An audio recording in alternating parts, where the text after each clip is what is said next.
네, 우리 신앙에 있어서 가장 많이 듣는 단어 중 하나라고 하면 당연 믿음이라는 단어일 것입니다.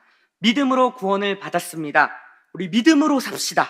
믿음의 사람이 됩시다. 등 신앙생활에 있어서 믿음이라는 단어는 참 많이 사용됩니다. 그런데 이 믿음이 도대체 무엇인가 우리가 이제 설명하라고 하면은 좀처럼 쉽지 않은 것 같아요. 그래서 이 믿음이 오늘은 무엇이고 믿음으로 산다는 것은 또 어떤 것이며 믿음으로 구원을 받았다라는 것이 무엇인지 오늘 말씀을 통해서 잠깐 살펴보도록 하겠습니다. 오늘 본문의 1절을 우리 다시 한번 읽어보면 좋을 것 같은데요. 읽겠습니다. 시작.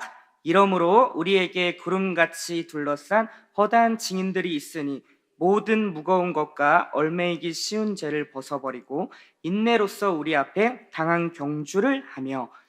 히브리서가 지금 쓰여진 당시의 배경을 생각하며 이 책은 유대인들이 핍박과 어려움 속에서 기독교를 저버리고 할 때 주께서 행하신 일이 얼마나 위대하고 너희들의 정체성이 무엇인지를, 그리고 어떻게 신자가 되고 가는 것인지에 대해서 다시 한번 확인시켜 주면서 격려하고 힘을 낼 것을 권면하는 책이라고 할 수 있습니다.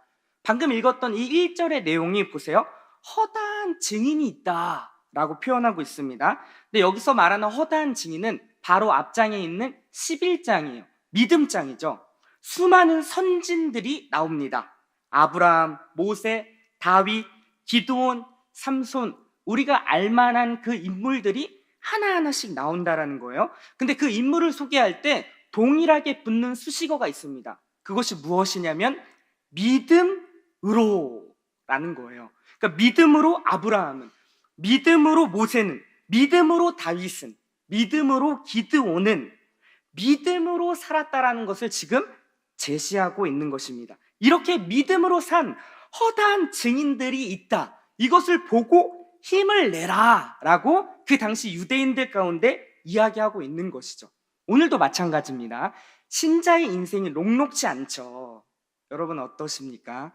우리의 정황이 다 다르죠. 개인이 갖고 있는 여러 가지 갈등, 크고 작은 갈등과 문제, 어려움이 있다라는 거예요. 근데 오늘 이 히브리서의 말씀은 동일하게 오늘을 살고 있는 우리 신자들에게도 힘을 내라, 우리를 권면하고 격려하고 있다라는 것입니다. 그런데 문제는 믿음으로 살아낸 선진들을 볼 때 우리의 신앙들은 그렇게 살아내지 못하는 것 같아서 참 고민이고 또 우리의 마음을 불편하게 만듭니다. 그럴 때 우리가 드는 생각이 있어요. 저 사람들은 무언가 나랑 다른 신앙의 DNA를 갖고 있을 것이다 라는 생각을 하는 것이죠. 이삭을 바친 아브라함, 출애굽하여 홍해를 가른 모세, 골리앗을 때려잡은 다윗, 5천 명을 회개한 베드로, 신약 곳곳에서 언급되는 바울 등 이러한 인물들을 볼 때마다 뭔가 우리는 기가 죽고 위축이 된다라는 거예요. 굉장히 그들은 커 보이고 나의 신앙과는 사뭇 다른 괴리감이 느껴지기도 합니다. 그런데 우리가 잘 생각할 필요가 있다라는 거예요. 성경에 기록한 내용들을 잘 살펴보면 우리가 자주 거론하는 이 믿음의 선진들의 삶이 처음부터 그렇게 믿음의 행보를 걸었던 것은 아니라는 것입니다. 우리는 그들의 결과만을 기억하고 있고 그들의 어떤 하나의 좋은 이미지로 우리 머릿속에 각인되어 있기 때문에 그들을 볼 때마다 상대적으로 초라해지고 무언가 위축되며 거리감이 생기는 거예요. 보세요.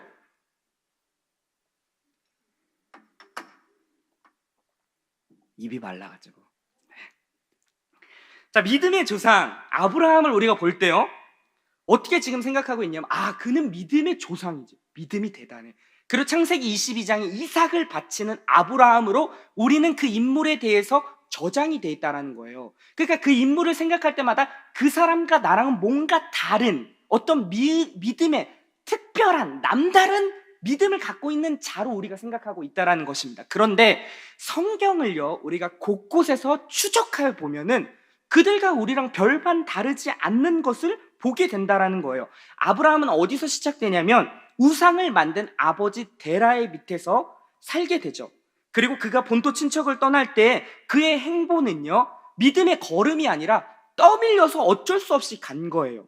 그 뒤에 보면은 그게 만약에 믿음으로 갔다면 그는 애굽으로 다시 돌아오지 않고요, 자신의 아내를 사라를 어떻게 해요? 누이라고 하고요, 그리고 하나님의 약속하신 내용에 대해서 의심하고 순종하지 않고, 분명히 하나님께서 내 씨로 큰 민족을 이루겠다 약속하고 약속했지만 그 약속을 뒤로하고 자신의 생각대로 하갈로부터 이스마엘을 낳았던 자가 누구냐면 우리가 믿음의 조상이라고 고백하는 아브라함입니다. 모세는 어떻게 시작하죠? 그는 처음부터 하나님 부르심 앞에 저 못합니다.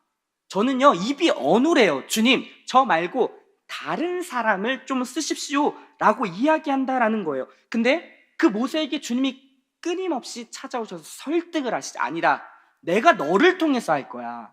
너의 부족함, 아론을 붙이겠다. 나는 너를 통해서 반드시 이 이스라엘을 구원할 거다 라고 끊임없이 설득한다는 거예요. 근데 모세는 계속 버팅깁니다. 그리고 우리가 잘 알고 있는 모세는요, 자신의 동족을 괴롭혔던 그 애굽 사람을 쳐 죽이고 모래에 숨겼던 사람이 바로 우리가 잘 알고 있는 모세예요. 그 도주에서 40년 동안 그렇게 방황하다가 하나님 앞에 부르심을 받지만 여전히 그는 못합니다. 저는 입이 둔한 자예요. 어눌합니다 라고 그렇게 했던 사람이 모세예요. 모세는 어떻게 보면 살인자였다라는 것입니다. 또 다윗이요. 다윗 볼까요? 우린 다윗을 생각하면은 골리앗을 때려잡은 엄청난 믿음의 사람으로 생각하고 있지만, 골리앗을 잡은 뒤 그가 행한 일이 무엇이죠? 바로 우리아의 아내 밧세바를 범합니다. 그리고 그와 함께 있던 충신이었던 자신의 병사 우리아를 일부러 의도적으로 전투의 맨 앞에 보내어서 죽게 한다라는 거예요. 엄밀히 말하면 다윗도요 살인자입니다. 신약을 좀 볼까요? 베드로. 우리가 잘 알고 있는 베드로, 예수님의 수제자로서 예수님을 가장 가까이 따랐던 자였습니다. 그리고 예수님께서 십자가에 지시러 가시기 전에 베드로가 고백했던 것은 무엇이냐면, 모든 사람이 다 주님을 배신할지라도 저는 배신하지 않겠습니다 라고 그렇게 결단하고 고백했던 자가 누구예요? 베드로입니다. 근데 우리는 결론을 알죠. 베드로가 예수님이 십자가 달리실 때 어떻게 했죠? 3번이나 부인했습니다. 예수님을 저주하며 욕하면서까지 거부하고 부인했던 자가 바로 베드로라는 거예요. 그리고 또 우리가 잘 알고 있는 바울 있잖아요. 신약에 너무 많이 나오죠. 바울이 이 신약 성경에 처음으로 등장하는 데는 어디냐면 사울로 등장하는데, 그 첫 장면이 스데반 집사를 돌로 쳐 죽이는 것을 옳게 여기는 모습으로서 사울로 등장하는 겁니다. 예수를 믿는 자들을 잡아다가 옥에 가두고 때론 돌로 쳐 죽이기도 하고 그렇게 핍박과 고통 속에서 열심을 냈던 자가 누구예요? 사울이라는 거예요. 그러니까 지금 여러 명의 사람들을 지금 우리가 언급하면서 이야기했지만, 성경에서 말하는 인물들을 자세하게 하나하나 추적해 가보면 우리랑 별반 다르지 않고 오히려 나보다도 더 못하네 라는 생각을 할 수 있다라는 것입니다. 그런데 그렇게 추악한 죄를 범한 자들을 주님께서 택하시고 어떻게 빚어가시는지를 성경에서 이야기하고 있는 거예요. 그거를 보라라는 것입니다. 도대체 하나님께서 그 연약하고 부족한 인간들을 어떻게 택하시고 이끌어 가시고 빚어 가시는지를 좀 봐. 그리고 그 하나님이 너희들의 인생 속에서도 그렇게 행하시는 것을 좀 믿어다오라고 성경은 우리 가운데 말을 걸어오신 겁니다. 그래서 히브리서 12장 1절, 허다한 증인이 있다.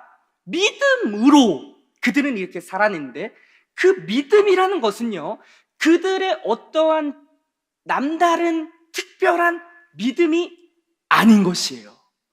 어떻게 보면 그 믿음은 하나님의 끊임없는 사랑과 간섭과 그분의 신실하심과 포기치 않으심과 외면하지 않으심의 결과라고 할 수 있는 것입니다. 아브라함도 마찬가지고 모세도 마찬가지고 다윗도 마찬가지예요. 처음부터 남다른 어떤 특별한 믿음을 갖고 있는 사람이 아니었다라는 거예요. 그것을 지금 히브리서 11장 믿음장에서 계속 거론하는 것입니다. 믿음으로 아브라함. 그러니까 여기서 말하는 믿음은 그들이 가지고 있는 어떤 내가 원인이 되고 근거가 돼서 만들어낸 어떤 믿음이 아니라 하나님께서 시작하셔서 결과로 받아낸 믿음인 것을 지금 이야기하고 있는 것입니다. 로마서 이해를 돕기 위해서 로마서 우리 3장 28절 제가 한번 읽어볼게요. 그러므로 사람이 의롭다 하심을 얻는 것은 율법의 행위에 있지 않고 믿음으로 되는 줄 우리가 인정한다라는 거예요. 그러니까 사람이 의롭다 하심을 받는 것, 즉 구원을 받는 것은 율법의 행위가 아니라 믿음이래요. 그러니까 율법과 지금 믿음을 대조하고 있는 것입니다. 여러분, 율법은 뭐죠? 율법은 내가 원인을 만들어서 결과를 받는 법칙이에요. 내가 열심히 그렇게 살아냈기 때문에 복을 받고 못 살았기 때문에 벌을 받는 인과 법칙이 바로 율법이라고 할 수 있습니다. 근데 그 율법과 대조하면서 믿음의 법칙을 갖고 있는데, 믿음은 뭐냐면요, 원인과 결과의 법칙이 아닌 거예요. 내가 원인이 되지 않고 하나님이 원인이 되시는 것입니다. 하나님이 시작했기 때문에 결과로서 믿음이 오는 거예요. 이 두 가지를 대조하고 있는 거예요. 그래서 우리는 믿음으로 구원을 받았다, 이런 표현을 많이 씁니다. 자, 이 문장을 한번 보시죠. 믿음으로 구원을 받았다. 근데 여기서 말하는 믿음은 원인과 근거가 아니라 결과라고 했어요. 근데 텍스트 상으로 봤을 때 이 믿음으로 나오는 이 말은 마치 원인처럼 다가오잖아요. 아, 구원을 받는 것이 믿음으로 받는 거구나 라는 이런 생각들이 우리 가운데 있어요. 우리는 인과 법칙에 인과율에 매인 사람들이에요. 본성 자체가 내 안에서 어떤 원인을 갖고자 하는, 그래서 결과를 얻고 싶어하는 본성이 그렇다라는 거예요. 근데 믿음으로 구원을 받았다라는 것은 이 믿음으로가 원인이 되지 않고 조건이 되지 않고 결과라는 것입니다. 한번 제가 설명을 해보겠습니다. 이 믿음은요, 우선 대상이 필요해요. 그냥 정신통일 신념이 아니라 어떤 대상에 대한 믿음인 것입니다. 그러면 그 대상이 어떠한 분인지를 알아야 되죠. 근데 그 대상을 알기 위해서 내가 먼저 알아야지가 아니라 하나님이 먼저 찾아온다라는 거예요. 어디예요? 우리 인생이요. 보세요. 아브라함의 갈대아 우르에서 누구에게? 아브라함에게 찾아오시죠. 떨기나무 가운데 모세에게 찾아오십니다. 그물을 던지는 베드로에게 예수님이 찾아가시는 거예요. 다메섹 도상으로 가고 있던 그 사울, 그 당시에는 사울이죠. 사울에게 누가요? 하나님이 호련히 빛으로 임하사 그렇게 찾아오시는 것입니다. 그러니까 내가 먼저 찾은 것이 아니라 하나님이 먼저 오셔서 그분이 어떠한 분이신지를 가르쳐 주는 거예요. 우리는 이것을 계시라고 합니다. 하나님의 하나님 되심은 우리 가운데 보이는 거예요. 개개인마다 다 다른 정황 속에서 우리도 마찬가지입니다. 여러분이 언제 이 강단에서 선포되는 말씀을 통해서, 아니면 지체들의 어떤 교제를 통해서, 그리고 수많은 어떤 매체를 통해서 하나님이 자신에 대해서 드러내신 거예요. 비로소 나는 하나님의 존재가 있구나를 깨닫게 되고, 그러면서 우리 안에 믿음이라는 것이 결과적으로 생기는 것입니다. 내 안에 믿음에서 믿음 짠, 이런 어떤 정신통일 신념이 아니라 하나님의 선제된 그 은혜, 찾아오심, 그분의 그분 됐음을 우리 가운데 계시했기 때문에 우리가 비로소 알 수 있다라는 것입니다. 그런 차원에서 믿음은요, 결과인 것이죠. 하나님이 나에게 찾아오셔서 그렇게 하나님이 어떠한 분이시고 내가 네 인생 가운데 어떻게 행했는지를 끊임없이 가르쳐주고 알게 하셨기 때문에 우리가 믿음이라는 것이 결과로 나오게 된 것입니다. 아브라함을 보세요. 그는 믿음으로 출발하지 않았다라고 했습니다. 갈 바를 모르고 떠밀려 갔던 자예요. 근데 아브라함의 인생 속에 주님이 끊임없이 찾아오시죠. 내가 너로 큰 민족을 이루겠다. 너는 내 앞에서 완전하라. 근데 그렇게 주님께서 끊임없이 찾아오셔서 약속하고 이야기했지만 아브라함은요, 그걸 믿지 못하고 어떻게 하죠? 자기 마음대로, 자기 육신의 생각대로 한다라는 거예요. 무슨 소리세요, 주님? 제가 지금 나이가 90살이 넘었는데 어떻게 제 씨로 큰 민족을 이룬다라는 말씀이시니까 됐습니다. 저 그냥 하갈이랑 동치마 이스마엘 낳겠습니다. 실제로 그렇게 하잖아요. 하나님의 말씀을 믿지 못해요. 근데 하나님은요, 그 아브라함을 포기하지 않습니다. 끊임없이 찾아오세요. 그리고 또 설득하고 간섭하고 하나님이 어떠한 분이신지 보이니까 비로소 아브라함이 그 하나님을 믿음에 이렇게 된 것이에요. 그가 처음부터 내가 하나님을 믿어야지 해서 우리랑 뭔가 남다른 특별한 DNA를 갖고 있는 그 믿음이 아니라 하나님께서 그렇게 아브라함 인생 속에서 찾아오시고 간섭하시고 설득하셨기 때문에 비로소 아브라함이 하나님을 믿게 된 것입니다. 그 믿음을 처음으로 알려주려고 믿음의 조상이라고 하는 거예요. 믿음이 특출나서가 아니라, 대단해서가 아니라, 그 믿음이라는 단어를 가장 처음 알려줄 수 있는 그 어떤 대상으로 성경이 지금 거론되어, 그래서 수많은 곳에 믿음이라는 것을 나올 때마다 아브라함을 거론합니다. 그렇죠? 그러니까 결국 아브라함이 창세기 22장 이삭을 바치는 아브라함이 될 때까지 하나님의 열심과 간섭과 끊임없는 포기하지 않으심이 있었기 때문에 그렇게 될 수 있다는 것을 성경이 우리 가운데 얘기하고 있는 거예요. 그리고 그 하나님이 지금 우리의 인생 속에서도 함께 하신다는 것입니다. 할렐루야, 아멘이죠. 이게 우리한테 소망인 거예요.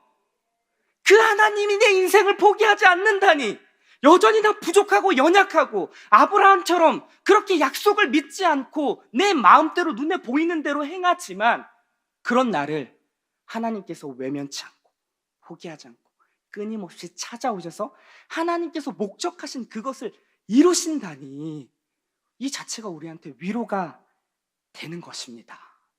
그러니까 믿음은요, 하나님의 열심에 의한 결과라고 할 수 있어요. 아브라함에 의해서 생성된 것이 아니라, 처음부터 남다른 믿음을 가진 것이 아니라, 하나님께서 끊임없이 찾아오심, 간섭하심, 설득하심, 포기하지 않으심, 외면치 않으심에 의한 결과로 아브라함이 하나님을 믿은 것입니다. 그래서 믿음은요, 능동태가 아니라 수동태인 거예요. 하나님에 의해서 생성된 것입니다. 그러니까 믿어진 것이지요. 로마서 3장 27절인 제가 읽어볼게요. 그런즉 자랑할 때가 어디 있느냐? 있을 수 없느니라. 무슨 법으로냐? 행위로냐? 아니라 오직 믿음의 법으로니라. 자랑할 것이 있냐? 없다. 너희들이 한 게 있냐? 없다. 하나님이 다 하신 거다. 하나님이 시작하셨고, 하나님이 과정을 이끄셨고, 하나님이 완성시킨다. 그러니 자랑할 때가 있냐? 라고 지금 얘기를 하고 있는 거예요. 너희들이 원인을 만들었냐? 근거를 만들었냐? 아니다. 하나님이 시작하셨고, 하나님이 원인이 되셨고, 근거가 되셔서 결과로, 선물로 믿음을 허락한 것이다 라고 지금 성경은 얘기하고 있는 거예요. 근데 중요한 게 있습니다. 우리가 이것을 믿음으로, 그러니까 은혜로 받아들인 자와 대가로 받아들인 자가 차이가 있는 거예요. 자, 보세요. 우리가 표현할 때 저는 믿음으로 구원을 받았습니다. 그런데 왜 저 사람은 구원을 받지 못했죠? 믿지 않아서 그런 겁니다. 자, 이 말의 표현상은 맞는 것 같아요. 믿음으로 구원을 받았지? 쟤는 왜 구원을 못 받았지? 믿지 않았기 때문에 구원을 못 받은 거야. 맞는 것처럼 보이지만요, 이 표현 안에는 어떠한 마음이 전제되어 있냐면, 나는 믿어서 구원을 받은 거야, 너는 안 믿었잖아 라는 그런 차원에서 저 사람을 정죄하고 판단하고 우월감으로 갖고 가는 것입니다. 그러면요, 믿음은 은혜가 아니라 공로가 되는 거죠. 내 안에 어떤 원인으로 갖고 가는 거죠. 성경은 이 부분을 굉장히 우리 가운데 조심해라 라고 이야기하는 것입니다. 자, 이렇게 생각하는 자들에게 어떤 행동이 나타나면 두 가지가 나타나요. 첫 번째는 뭐냐면 정죄와 판단입니다. 왜 그거 못해? 나는 이렇게 하는데, 나는 이렇게 믿었는데 도대체 너는 왜 못 믿는 거야? 나는 믿었으니까 이렇게 복을 받고 구원을 얻지, 너는 안 믿었으니까 그렇게 지금 벌을 받고 있는 거야. 세상 사람들과 우리를 구분하려고 짓고 있는 거죠. 정죄와 판단으로 가고 있는 것입니다. 자, 두 번째는 뭐냐면 내 안에 자랑이 있는 거예요. 나는 믿었기 때문에 지금 이렇게 구원을 받는 식으로 남들보다 뭔가 우월한, 나는 믿었잖아, 너는 안 믿었잖아 라는 차원에서 자랑으로 가고 있다는 거예요. 그러니까 내가 지금 남들에 대해서, 세상에 대해서 어떠한 시선으로, 어떠한 마음으로 보고 있느냐에 따라서 이 믿음은 은혜로 지금 내가 받고 있는지, 아니면 나의 어떠한 공로로 받고 있는지를 분별할 수 있다는 것입니다. 여러분은 어떠하십니까? 세상 사람들을 바라볼 때 내 마음에서 어떠한 마음이 드냐는 거예요. 은혜로 가는 자들한테 그들을 볼 때마다 긍휼과 사랑의 마음이 나타나는 거예요. 하나님이 나를 찾아오셔서 그렇게 나에게 믿음을 허락하셨던 것처럼 저분도 긍휼히 여겨주십시오, 저분도 찾아가셔서 주님 일하여 주십시오 라는 기도로 나와야 되지. 니는 안 믿었으니까 나는 믿었잖아, 이 느낌을 아시겠습니까? 그러니까 우리의 마음, 자기만 알아요. 남들은 몰라요. 남들 앞에서는 그럴듯하게 우리 보일 수 있지만 내 마음의 중심 깊은 곳에서 지금 상대를 바라볼 때 어떻게 바라보고 있느냐가 굉장히 중요하다라고 할 수 있습니다. 자, 로마서 4장 2절 5절이에요. 제가 천천히 읽어보겠습니다. 만일 아브라함의 행위로서 의롭다 하심을 받았으며 자랑할 것이 있으려니와 하나님 앞에서 없다라는 거예요. 왜? 아브라함은 원인과 근거가 없었다라는 거예요. 하나님이 아브라함 인생 속에 찾아와서 시작했다라는 겁니다. 성경이 무엇을 말하냐? 아브라함이 하나님을 믿음에 그 하나님의 끊임없이 찾아오심으로 비로소 하나님을 믿게 되었으니 그것이 그에게 의로 여겨졌다. 결과인 거죠. 자, 그래 일하는 자에게 그 삭시 은혜로 여겨지지 아니하고 보수로 여겨지니 내가 열심히 일했습니다. 알바했습니다. 그럼 돈 받는 게 뭐예요? 은혜입니까? 아니죠. 대가입니다. 보수입니다. 내 열심히 했기 때문에. 근데 일을 아니할지라도 경건하지 않는 자를 의롭다 하심, 받을 만한 자격과 조건과 원인이 없음에도 불구하고 그렇게 삭스를 주는 것은 은혜라고 하는 것입니다. 그러니까 지금 로마서가 내내 얘기하고 있는 것이 뭐냐면 바로 이거예요.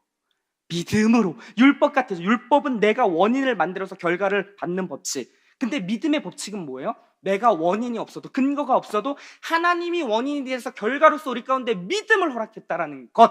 그것을 대표적으로 설명하기 위해서 아브라함을 로마서 4장에 끌어들여 설명하고 있는 거예요. 자, 그래서 에베소서 2장의 8절 보니까 이렇게 나오잖아요. 너무 잘 알고 있는 너희는 그 은혜에 의해 믿음으로 말미암아 구원을 받은 것이니 이것은 너희에게서 난 것이 아니고 뭐예요? 하나님의 선물이라. 너무 많이 들어서 이제 알죠. 근데 이 의미가 진짜 무엇인지를 이제 알겠죠. 하나님의 선물이 뭔지. 아, 그래서 선물이구나. 내가 원인과 조건이 안 되고 하나님이 시작하셔서 그렇게 만드셨기 때문에 이 믿음은, 이 구원은 선물이라고 하는 것이구나 라는 차원에서 지금 얘기를 하고 있다라는 거예요.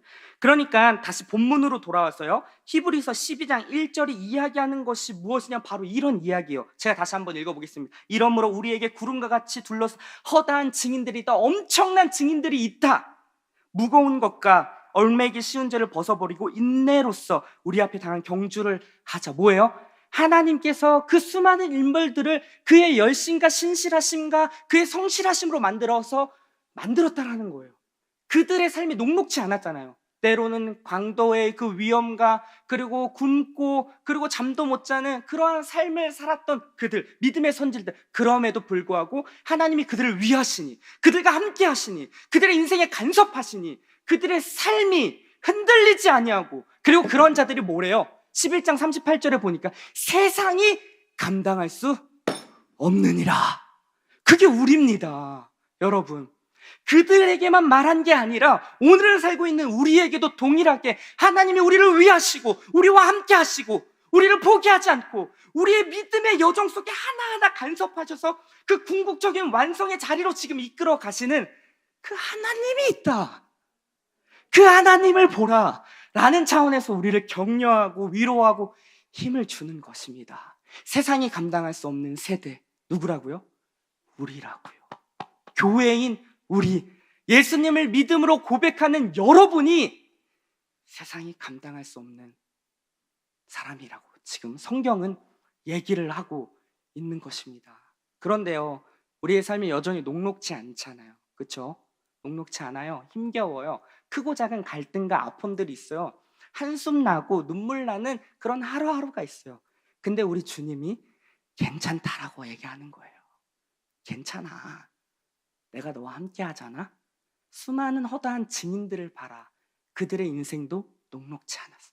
그 녹록지 않음 속에서 우리는 발견하는 것, 나의 연약함, 부족함, 하나님의 크심, 하나님의 필요성의 확보. 그래서 그 주님을 더 의존하는 자리로 가게 하는 하나의, 그게 고난처럼 보이지만 축복으로 변장돼서 우리 가운데 오는 것 아닙니까? 그러한 과정이 있어요. 우리가 주님을 더 붙잡죠. 우리는 어두움, 그런 어떤 문제, 아픔이 없으면 주님 찾지 않습니다. 솔직한 고백이요. 저도요. 승승장구하면은 하나님 안 찾죠. 돈 많고 막 내가 그냥 떵떵거리고 내게 힘이 있고 모든 것이, 근데 우리한테 그런 연약함과 부족함, 결핍을 허락하시는 이유는 그런 과정을 통해서 하나님을 더 의지하고 나의 연약함을 보고 하나님의 다루시는 세계를 보고 이해하고 라는 차원에서 매일의 인생 속에 우리를 두시는 거예요. 그 시간과 공간 안에서 우리는 커가는 겁니다. 조금씩 조금씩. 저는 안 커가고 있는 것 같아요. 아니요, 커가고 있어요. 우리 주님이 일하고 계신다라는 거예요. 그 생명 대신, 내 안에 생명 대신 예수 생명, 새 생명으로 오신 그 주님이 내 안에서 지금 조금씩 조금씩 한 단계 한 단계 이끌어 가신다라는 사실이에요.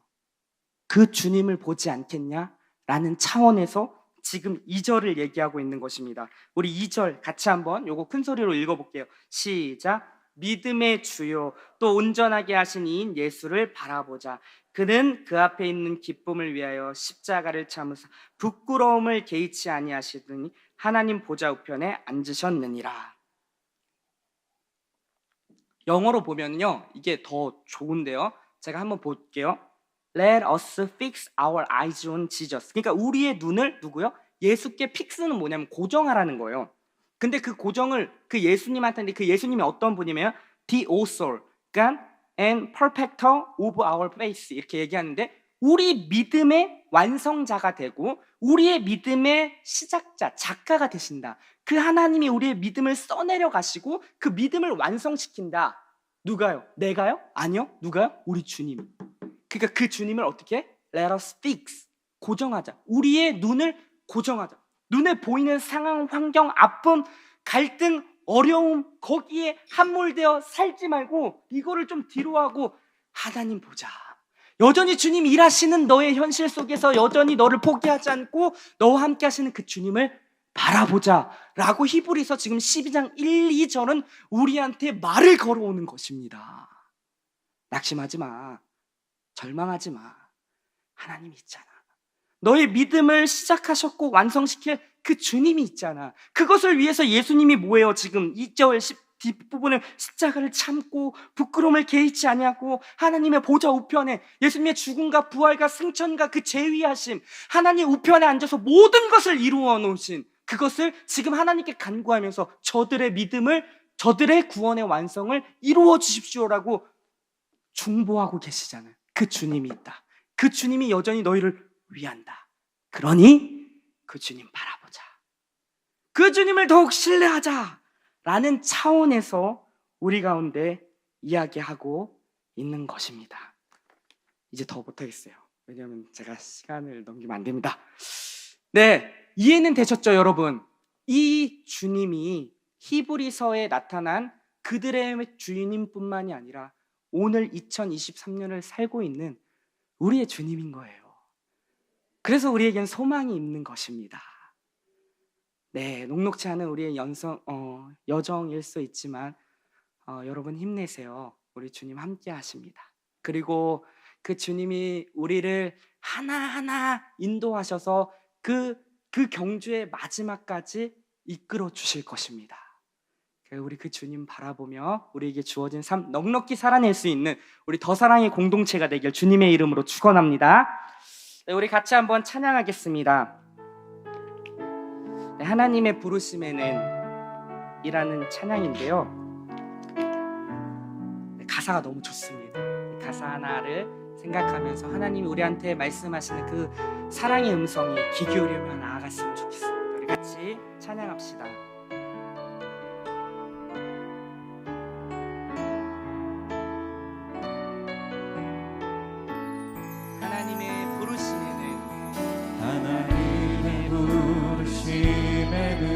후회하심이 없네.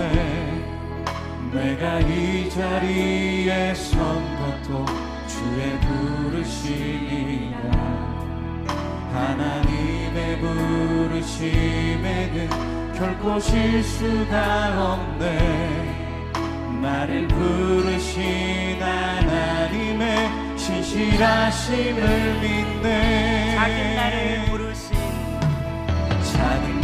나를 부르신 뜻을 나는 알 수 없지만 오직 감사와 순종으로 주의 길을 가리라.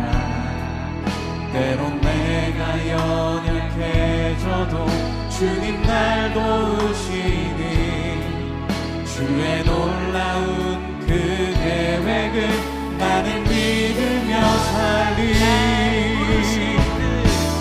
날 부르시듯 내 생각보다 크고 날 향한 계획 나의 지혜로 측량 못하나 가장 좋은 길로 가장 완전한 길로 오늘도 날 이끄시네.